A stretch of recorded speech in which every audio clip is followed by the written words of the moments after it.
충격적인 일이 벌어졌습니다. 미국 하버드 대학교 교수가 35년간의 교수 생활을 접고 한국으로 떠난다고 선언한 것입니다. 유명 논문 편집자는 제정신이 아니라고 손가락질을 하고 한국이라는 변방국가에 간다고 조롱을 하였습니다. 하지만 그가 가지고 돌아온 한국 연구 결과에 세계가 충격에 빠졌습니다. 조롱하던 교수들은 앞다투어 한국행을 서두르고 있다고 합니다. 도대체 한국에서 발견한 것이 무엇이었을까요? 지금 바로 사연을 소개합니다. 안녕하세요. 하버드 대학교 역사학과 교수 마이클 스톤입니다.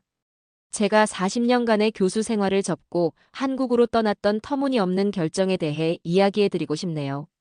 그때 당시에는 많은 사람들이 제정신이 아니라고 손가락질을 했었어요. 모든 것은 제가 위기 속에서 성공하는 국가라는 주제로 연구를 시작하면서부터였어요. 한국이라는 작은 나라가 눈에 들어왔습니다. 주변 동료들은 비웃었죠. 그저 미국의 도움으로 성장한 변방국가일 뿐이야라는 말을 수없이 들었습니다. 동료 교수 윌리엄 브래드쇼는 제 사직서를 보고 격하게 분노했어요. 마이클, 내가 미쳤구나. 그 시골 구석에 가서 뭘 하겠다는 거야? 라고 소리치더군요. 브래드쇼의 말이 틀린 건 아니었습니다. 세계 최고 하버드의 종신 교수직을 버리고 동양의 변방국가로 간다는 건 정신 나간 짓이었죠. 연구실에서 우연히 에드거 케이시의 예언서를 읽다가 이상한 구절을 발견했습니다. 동방의 작은 나라가 세계의 중심이 될 것이다라는 문장이었죠. 처음엔 그저 허황된 이야기라고 생각했어요. 그런데 그날 저녁 뉴스에서 한국의 반도체와 AI 기술 소식을 들었습니다. 뭔가 이상했어요. 더 이상한 일은 그때 제 연구실 문을 두드린 사람이었죠. 젊은 한국인 다큐멘터리 감독 박서윤이었습니다. 교수님, 한국에는 뭔가 특별한 게 있어요. 직접 와서 보시면 이해하실 거예요. 라는 말에 저는 웃음이 났어요. 5,000년이나 된 역사가 있다고 자랑하지만 그게 다 어떤 의미가 있나 싶었죠. 하지만 그날 밤 잠을 이루지 못했습니다. 박 PD의 말이 자꾸 맴돌았어요. 혹시 우리가 뭔가를 놓치고 있는 걸까? 서구 중심적 사고에 갇혀보지 못한 것이 있다면? 그렇게 저는 미친 짓을 하기로 결심했습니다. 학과 사무실에 사직서를 제출하던 날 동료들의 비웃음이 들렸어요. 마이클이 완전히 미쳤네. 은퇴하고 싶으면 플로리다로 가지. 왜 하필 한국이야? 하지만 이상하게도 제 마음은 확고했습니다. 뭔가가 저를 그곳으로 이끌고 있었죠. 그렇게 저는 40년 동안 쌓아온 모든 것을 내려놓고 한국으로 떠났어요. 솔직히 한국행 비행기에 오르면서도 여전히 제 마음은 복잡했습니다. 13시간의 비행 동안 창밖만 하염없이 바라봤어요. 하버드의 상징적인 붉은 벽돌 건물들이 점점 작아지는 걸 보며 40년간의 제 삶이 스쳐 지나갔죠. 정말 이렇게 하는 게 맞는 걸까? 의심이 들 때마다 에드거 케이시의 그 예언이 자꾸 떠올랐습니다. 인천공항에 도착했을 때는 이미 늦은 밤이었어요. 피곤했지만 잠들 수 없었습니다. 박 PD의 교수님, 내일은 아침 일찍 시작하시죠라는 말이 자꾸 맴돌았거든요. 호텔 침대에 누워 천장만 바라보다가 문득 깨달았습니다. 제가 지금 정말 한국에 와 있다는 걸요. 설렘보다는 불안감이 더 컸죠. 이 작은 나라에서 과연 무얼 발견할 수 있을까? 다음 날 아침 박 PD가 저를 데리고 간 곳은 뜻밖에도 지하철이었습니다. 처음엔 실망했어요. 뉴욕의 지저분한 지하철이 떠올랐거든요. 쥐가 돌아다니고 노숙자들이 널브러져 있고 범죄가 끊이지 않는 그곳과 뭐가 다르겠나 싶었죠. 그런데 이게 웬일입니까? 처음 본 순간부터 충격의 연속이었어요. 뉴욕에선 상상도 못할 일들이 펼쳐졌습니다. 바닥은 마치 병원처럼 깨끗했고 벽에는 긁힌 자국 하나 없었죠. 플랫폼에는 스크린도어가 설치되어 있었는데 이건 뉴욕 지하철에선 꿈도 못 꿀 시설이더군요. 하지만 진짜 놀라운 건 따로 있었습니다. 러시아워임에도 사람들이 질서정연하게 줄을 서서 기다리는 모습이 눈에 들어왔어요. 뉴욕에선 상상도 할 수 없는 광경이었죠. 노인이 타면 젊은이들이 자연스럽게 자리를 양보했고 임산부 배려석은 아무도 건드리지 않았습니다. 갑자기 옆자리에서 한 중년 남성이 쓰러졌어요. 순간 당황했죠. 뉴욕이었다면 아마 모두가 모른 척하고 지나갔을 겁니다. 하지만 여기는 달랐어요. 주변 사람들의 반응이 마치 군대처럼 체계적이었습니다. 누군가는 즉시 119에 신고했고 의료인이라고 밝힌 한 여성은 곧바로 응급처치를 시작했죠. 놀라운 건 구급대원들이 도착하는 시간이었어요. 채 3분도 걸리지 않았습니다. 뉴욕에선 최소 1시간은 기다려야 할 일이었죠. 이게 진짜 한국의 모습인가요? 지금 이 상황은 연출된 거겠죠? 특별히 준비한 거 아닌가요? 하지만 박서윤은 빙그레 웃으며 말했어요. 교수님, 이제 시작일 뿐이에요. 이게 바로 한국의 DNA예요. 그 순간 에드거 케이시의 예언이 다시 떠올랐습니다. 동방의 작은 나라가 세계의 중심이 될 것이다. 처음으로 그 말이 허황된 소리가 아닐지도 모른다는 생각이 들었어요. 지하철 하나를 보더라도 한국이라는 나라는 분명 뭔가 달랐어요. 미국의 지하철이 19세기에 멈춰 있다면 한국의 지하철은 마치 22세기에서 온 것 같은 느낌이었어요. 박 PD와 저는 종로라는 지하철역을 나와 거리로 발을 내디뎠습니다. 처음 마주한 광경은 충격적이었어요.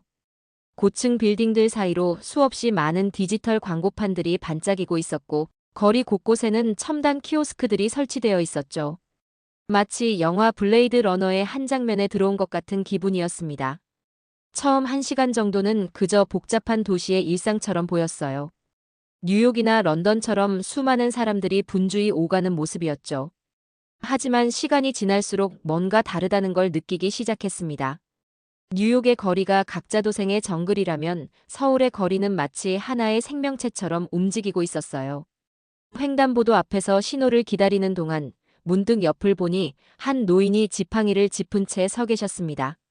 순간 제 마음이 불편해졌어요. 뉴욕이었다면 그냥 지나쳤을 텐데. 그런 생각을 하고 있는데 놀라운 일이 벌어졌습니다. 주변에 있던 젊은이들이 자연스럽게 노인 곁으로 다가가 할아버지, 제가 도와드릴게요라며 부축해드리는 거였죠. 이런 광경을 매일 보시나요? 제가 물었더니 박 PD는 당연하다는 듯 고개를 끄덕였어요. 이건 그냥 우리의 일상이에요.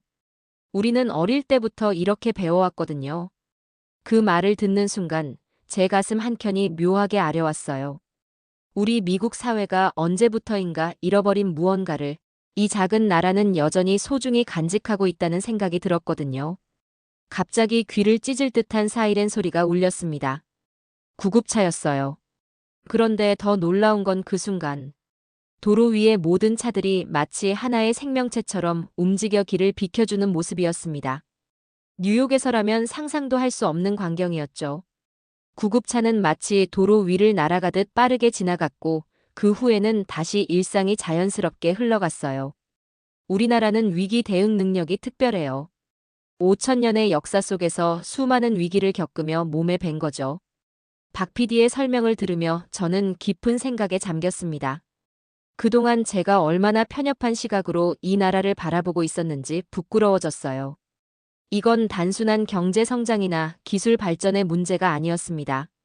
이 나라에는 뭔가 더 깊은, 설명하기 어려운 무언가가 존재했어요. 거리를 걸으며 이런저런 생각에 잠겨 있을 때였습니다. 갑자기 제 머리가 핑 돌기 시작했어요. 온몸에 식은땀이 흘렀고 다리에 힘이 빠지는 것 같았습니다. 아마도 시차 적응이 안 된 탓이겠지. 하고 생각하는 순간 제 시야가 점점 흐려지기 시작했어요. 박 PD의 놀란 목소리가 희미하게 들렸습니다. 교수님, 괜찮으세요? 어디 불편하신 데 있으세요?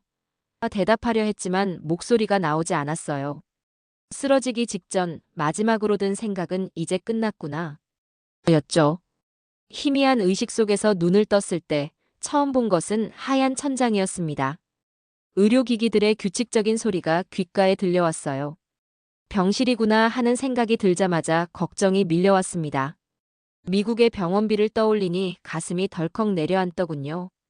보험도 없는데 이곳 병원비는 얼마나 할까? 불안한 마음에 자리에서 일어나려 했습니다. 그때 옆에서 조용히 대화하던 박 PD와 의사가 제게 다가왔어요. 교수님, 깨어나셨네요. 어지러움은 좀 어떠세요? 한국어로 물어보시는 의사 선생님의 말을 박 PD가 통역해 주었죠. 제 상태를 확인하기 위한 검사들이 마치 컨베이어 벨트처럼 신속하게 진행됐어요. 심전도 검사, 혈액 검사, CT 촬영까지. 뉴욕에서라면 이 정도 검사를 받으려면 최소 반나절은 기다려야 했을 텐데 여기선 모든 게 시스템처럼 돌아가고 있었습니다. 의사는 제 상태를 자세히 설명해 주었어요. 다행히 큰 문제는 없으십니다. 다만 탈수 증상이 있어서 수액을 맞으셔야 할 것 같네요. 의사의 말을 듣자마자 제 머릿속에는 달러 표시가 떠올랐습니다. 이 정도면 최소 몇 천 달러는 나오겠구나. 그러다 문득 제가 연구실에서 봤던 자료들이 하나둘씩 떠올랐어요. 고려시대 몽골의 침략 당시 그들은 수도를 강화도로 옮기면서도 외교적 해결책을 동시에 모색했죠. 조선시대 임진왜란 때는 이순신 장군이 기존 해전 전략을 완전히 뒤엎고 거북선이라는 혁신적인 전술을 도입했고요. 6.25 전쟁 이후에는 완전한 폐허에서 경제 강국으로 부활했습니다. 이런 생각을 하다 보니 문득 깨달았어요. 지금 제가 경험하고 있는 이 의료 시스템도 똑같은 맥락이 아닐까요? 위기 상황에서 보여주는 한국만의 특별한 대응 방식. 그들은 언제나 위기를 기회로 바꿔왔습니다. 그리고 지금 제가 그 현장을 직접 목격하고 있는 거죠. 갑자기 제 연구 노트가 간절히 보고 싶어졌어요. 이 순간을 놓치고 싶지 않았거든요. 지금 이 경험이야말로 제가 그토록 찾아 헤매던 한국의 특별함을 가장 잘 보여주는 살아있는 증거가 아닐까요? 박서윤이 제 생각을 읽기라도 한 듯 말했습니다. 교수님, 우리나라의 의료 시스템이 특별하다고 생각하시나요? 저는 고개를 끄덕였어요. 하지만 그때는 정말 몰랐습니다. 제가 곧 더 놀라운 사실들을 마주하게 될 거라는 걸요. 이건 그저 시작에 불과했습니다. 의사는 계속해서 검사 결과를 설명했고 그때마다 박서윤이 꼼꼼히 통역해 주었어요. 그런데 이상하게도 병원비 청구서는 보이지 않았습니다. 미국에서라면 입원과 동시에 보험 관련 서류들을 작성하고 지불 방식을 결정해야 했을 텐데 이런 생각을 하다 보니 또 다른 의문이 들기 시작했었던 것 같아요. 한국의 의료 시스템은 도대체 어떻게 이런 게 가능한 걸까?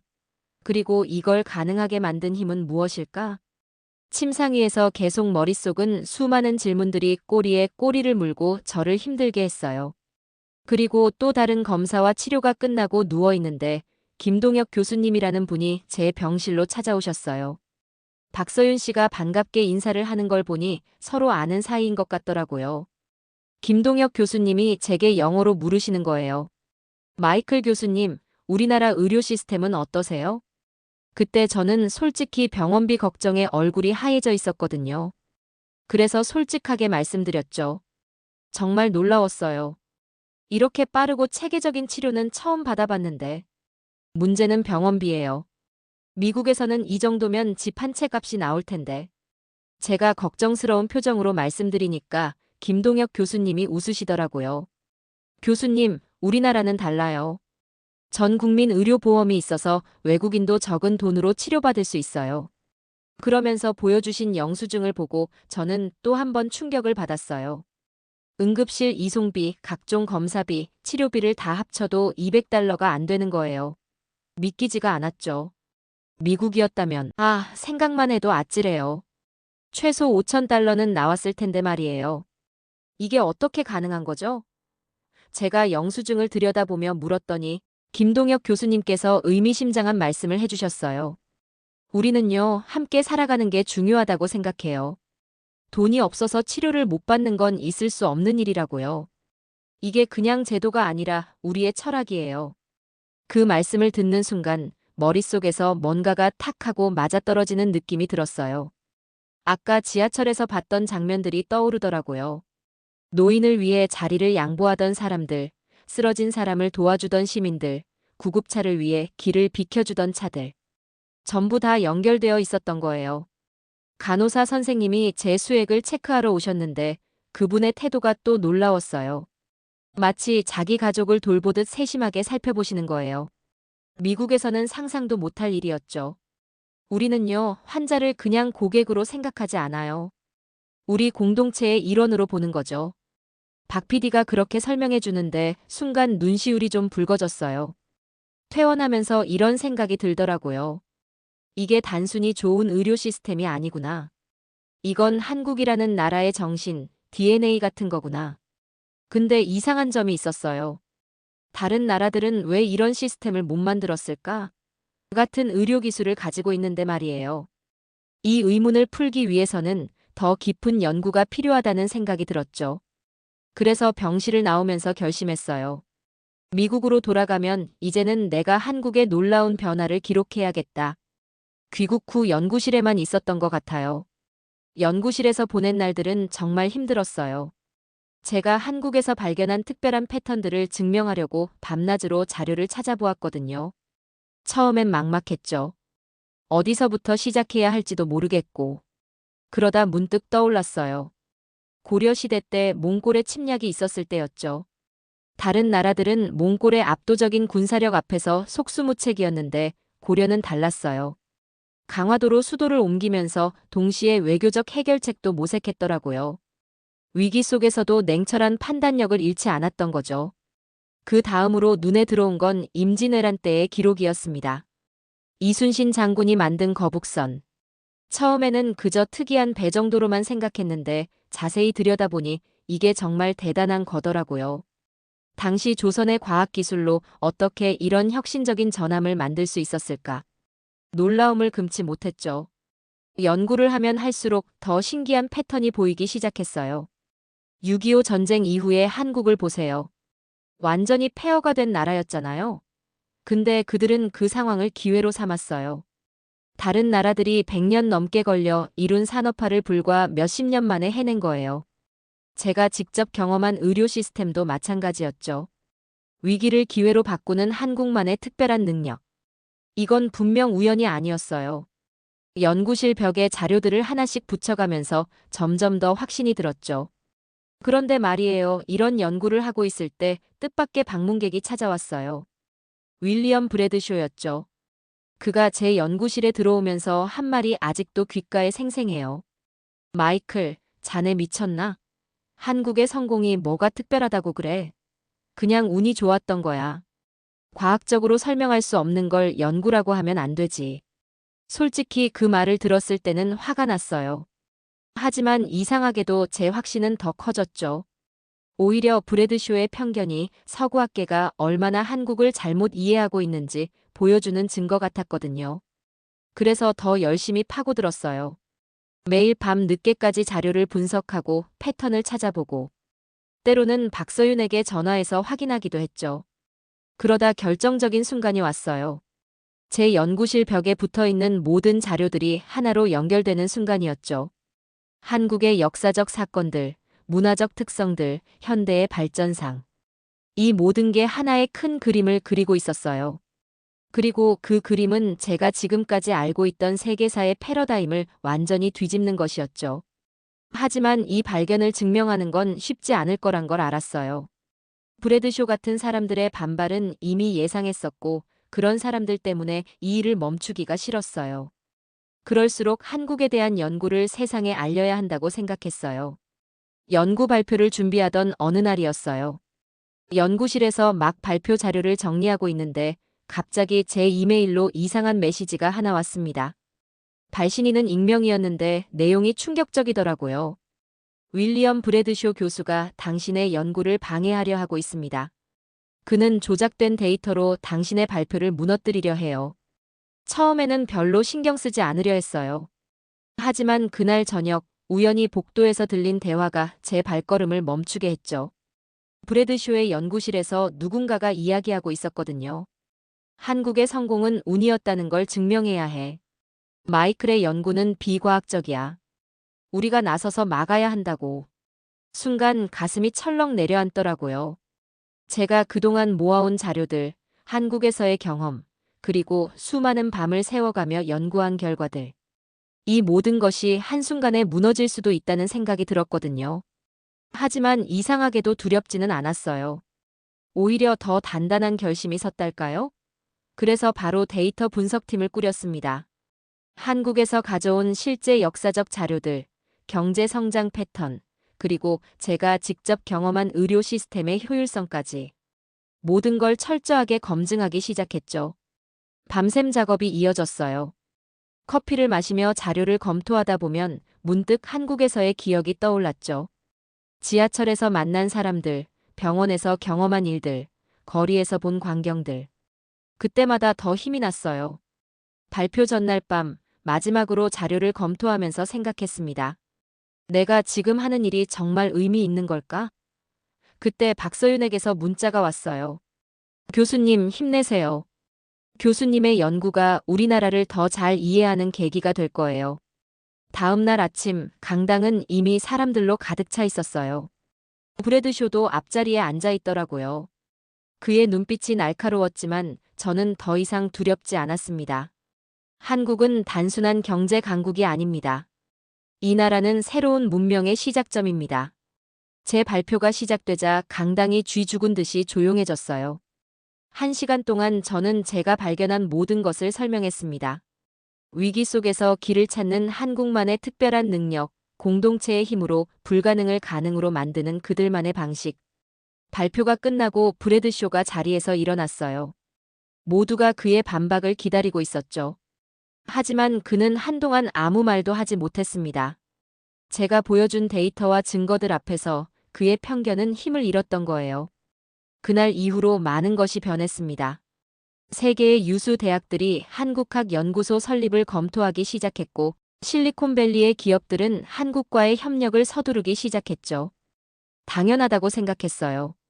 수많은 아시아 나라 중에 한국은 정말 특별하니깐요.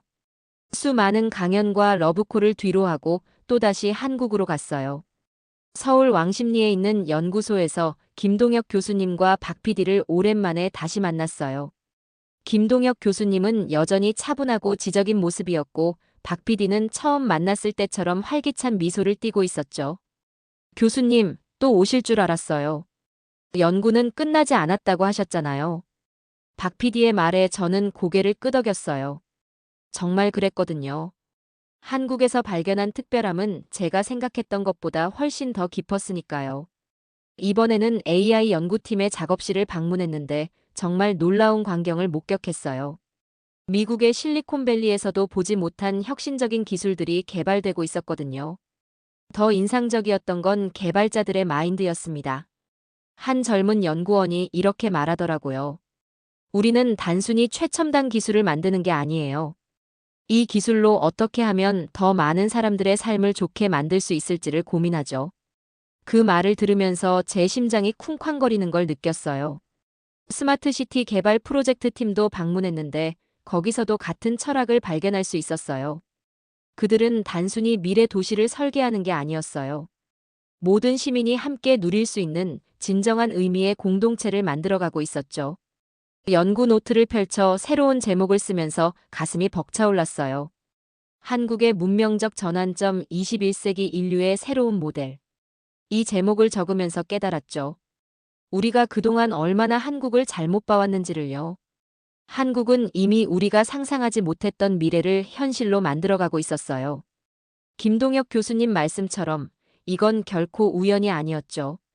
5천년의 역사 속에서 그들은 늘 위기를 기회로 만드는 법을 배워왔으니까요. 떠나기 전날 밤 박 PD와 마지막 인터뷰를 했어요. 교수님, 이제 진짜 한국의 모습을 보셨나요? 저는 잠시 생각하다 대답했죠. 아니요, 아직 시작일 뿐이에요.